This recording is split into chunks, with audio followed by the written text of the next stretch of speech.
I know you guys are interested to know what kind of equipment I use, and if you're really serious about landscape or nature photography, I know everybody's going to say at least you need a full frame camera because you want the best possible detail, the best possible resolution, depth of field, the most clarity in your shots, and that is indeed going to be achieved with a full frame camera. Now, you can do landscape and nature photography with any camera you want. That's not the issue, but if you really want to get serious about it, you know, it might be an idea to look at a full frame camera.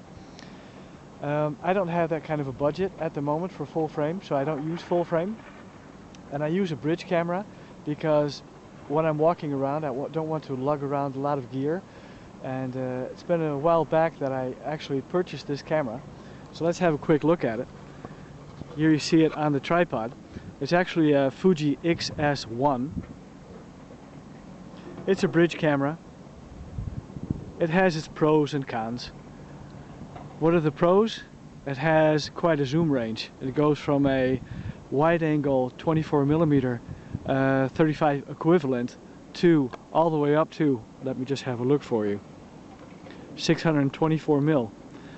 Now, many people are going to say, oh, when you do landscape and nature photography, you always want to have the widest possible lens on your camera. Now, why do they say that?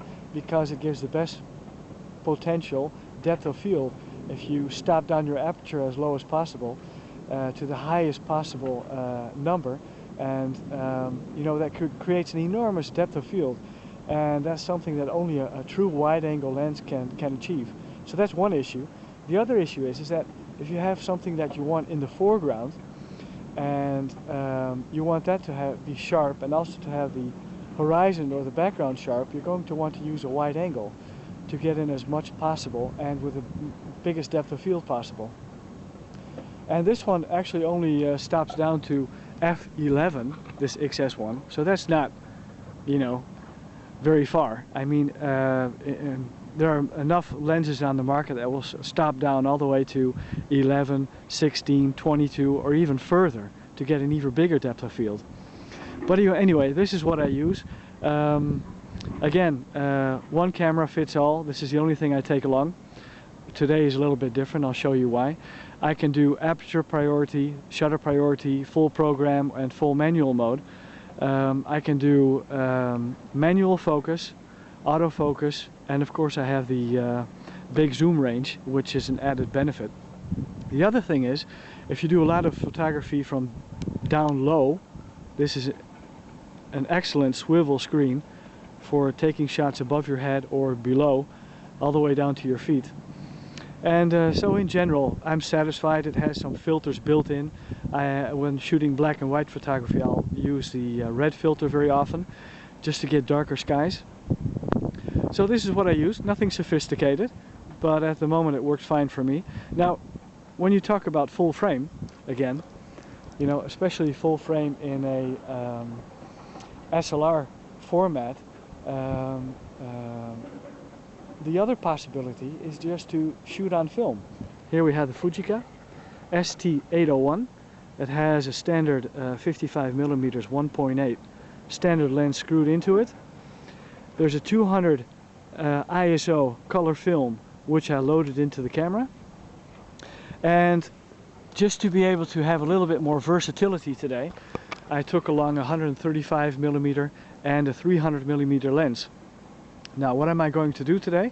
I'm going to take shots with my Fuji XS1 at 55, 135 and 335mm equivalent distances on the camera.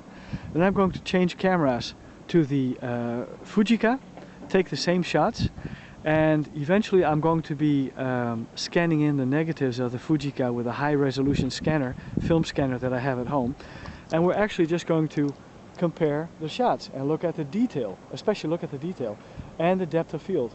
Now, the Fuji that I'm using, the digital one, stops down to f11, and the lenses I'm using, especially the 300, can stop down to 32, and the other ones go down to f16. So I'll go down to f11, 200 ISO, just like the digital camera, and scan the negatives in, put them side by side, and we'll just have a look and see what the quality looks like and compare the two. Now again, you know, if you really want to get into digital landscape photography and nature photography and you want the best possible quality, yeah, and you have the budget, go out and buy a full frame camera. Why not? If you have the money to spend and you want the best possible quality, go ahead. I don't have that at the moment, so I thought I'd just bring out this old SLR, throw in a roll of film, and see if we can achieve better results with a high resolution scanner in comparison to the Fuji that I'm using, the digital Fuji. So let's get started. Let me make a few shots and just see how it goes, and we'll start comparing the shots. Before I forget, and we're going to start making the first photographs, I also wanted to explain to you a piece of equipment that's extremely important. Don't leave home without it, and that's a tripod. And you know, it doesn't really matter what kind of tripod, how expensive it is, just take a few things into account. One is, when you're traveling with equipment, you want it to be light. Now this Vanguard tripod is light, and it's sturdy. It has both aspects. It has a actually a sort of a film panorama head, which I like much better, so I only have one handle to adjust everything on the tripod. I think that's much easier to work with. And it has a handle when I fold it all up together, so I can take it along very easily when I'm walking around. So this is one important aspect. Never forget a tripod. Now, people are wondering, you know, why should I take along a tripod? If I put it at a high ISO level, you know, I can get short shutter speeds, so I don't really need a tripod. Well, the whole thing with landscape and nature photography is that you very often want an enormous depth of field. And if you want to achieve that, you have to stop down on your lens. So the smallest possible aperture you're going to be using, 11, 16, 22, and so on. And you're also going to be wanting to use the lowest possible ISO level on your camera, which is often 50 or 100 or maybe 200 ISO. Now the combination of those two is going to have the effect that you're going to be using long shutter speeds. And that means you're really going to need a tripod. You can't handhold shots like this with a combination of a low ISO and the smallest possible aperture. So that's really the true reason why you need a tripod. Now in addition, it's also very helpful when you're making your composition. So every time you go out shooting outdoors, stuff like this, take along a tripod. Let's start shooting. Well, here we have the composition of the shot in the distance that I want to make. First I'll do a color shot, and after that a black and white with a red filter. ISO level is 200, f11 aperture is the smallest I can go to on this Fuji. And so let me take this shot now in color and then black and white. It's at 135mm, and after that I'll focus into 300 and then change cameras to the film camera and do the same. Now when you're using this tripod, even though you're using a tripod, when you press the shutter button on the camera, like I would do here, you always get an amount of camera shake, and you don't want any camera shake at all. Now there's no possibility to hook up a remote shutter release. There is a possibility for an electronic one, but I don't have that. So the easiest thing to do is put it on the self timer. So if I press the self timer, I can go to 2 or to 10 seconds. Let's go to 10 seconds. Now, when I compose the photo, press the shutter button, the self timer is just going to count down from 10 and take the shot without me touching the camera or the tripod.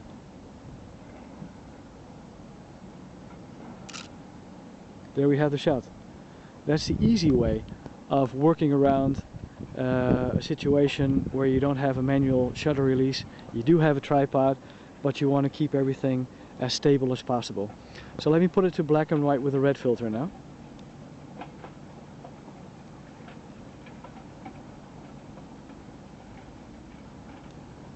There we are. Do the same shot again.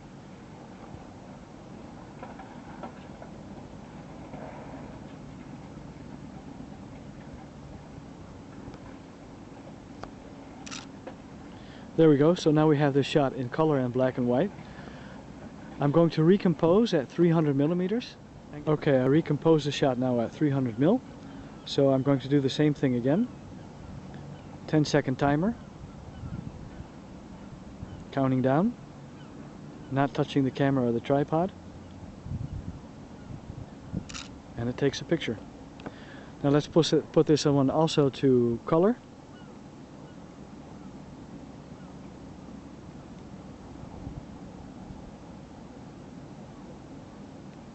Take the shot again. It is a shutter speed of 1/40th, which is quite slow. You can't hand hold this shot without getting blurry images. There we go. So we have now composed the 135 millimeter and the 300 millimeter shots, color in black and white. That's the nice thing about a digital camera, is the fact that you can change modes within your same composition. So let me exchange cameras with the film camera and do the same. Right, well, we've gone through the digital approach to this shot with a 135 and 300 millimeter equivalent to 35 millimeter film, which we're using as a sort of a full frame replacement because I don't have a full frame DSLR. Now, moving over to film, look at the setup. This is a 300 millimeter lens. It's gigantic, isn't it? And it's a screwed in lens onto the Fujica ST801. Now if you remember, we had a shutter speed of a 40th at an aperture stop of f11. So that's what I'm going to try achieve here also. Now I'm not going to use a self timer. I have a manual remote shutter release that I'm going to be using, and I'll show you that when I take the picture. I'll get back. Right, well, I focused on the shot that I want to take, and as you can see here, I screwed in the remote release. It's on a tripod, a 300 millimeter, and you remember I don't want any camera shake, so here we go. It took the picture. That's it. That's all there's to it. So we did it digitally, and now we've done it with an analog camera. So I'll screw on the 135 millimeters now, make a new composition, same camera adjustments, and take another analog picture. Here we are again with the Fuji ST801, now with a 135 millimeter 2.8 lens. It's stopped down to f11, just like the Fuji digital camera I used. And we have a remote shutter release and a tripod so we don't get any vibrations. So here we go. That's picture number 2.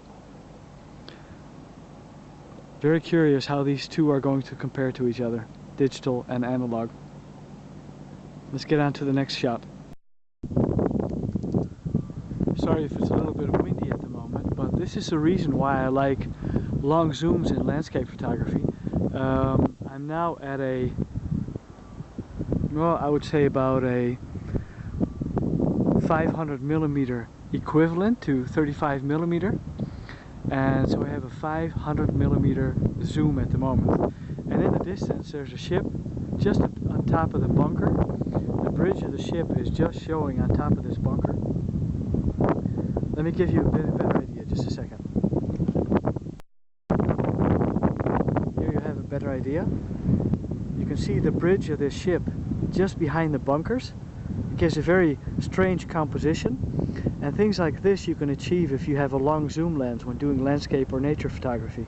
So let me take a black and white shot with a red filter and also a color shot and get back to you. Right guys, well, the weather is starting to suck outside. It's starting to rain, and camera gear and rain, they don't go together. And just to give you an idea where I was at the Second World War German bunker complex. So just to give you a closing shot of where we were today, or where I was today.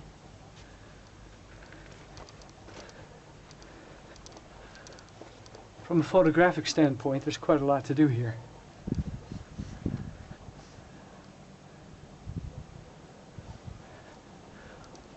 Interesting light, as you can see.